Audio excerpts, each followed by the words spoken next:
ডিসেম্বরের এই দিন বাংলাদেশের 15 ডিসেম্বরের এই দিনে 1971 সনে আমাদের স্বাধীনতার ঘোষক শহীদ রাষ্ট্রপতি জিয়াউর রহমানের প্রত্যক্ষ নেতৃত্বে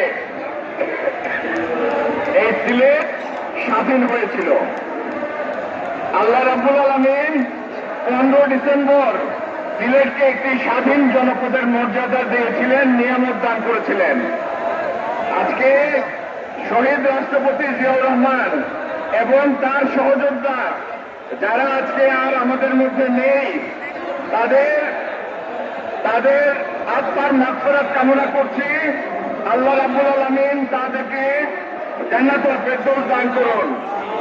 আর স্বাধীনতার ঘোষক শহীদ রাষ্ট্রপতি জিয়াউর রহমান আমাদের জাতীয়তাবাদের আধার, যে বাংলাদেশ জাতীয়তাবাদী দল তৈরি করেছিলেন, সেই দল আজকে লক্ষ কোটি মানুষের আস্থার বিশ্বাসের প্ল্যাটফর্ম।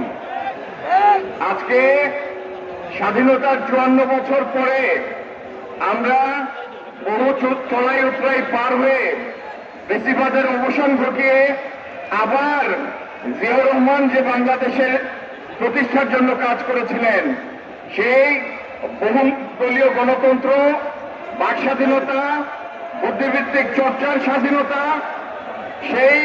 সেই বাংলাদেশকে নবরূপে রূপায়িত করার জন্য আমরা এগিয়ে চলেছি আগামী 12 ফেব্রুয়ারির নির্বাচনের দিকে।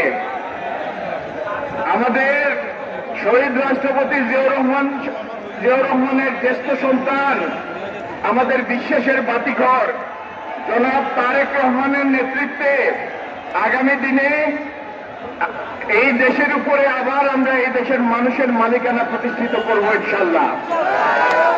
সেই লক্ষ্যের একটি পর্যায়ে আজকে এই বিজয় দিবস পূর্ব র্যালিতে আমরা হাজার হাজার সিলেটবাসী ভাই বোন একত্রিত হয়েছি। সুশৃঙ্খলভাবে আমরা এই মিছিল সম্পন্ন করব।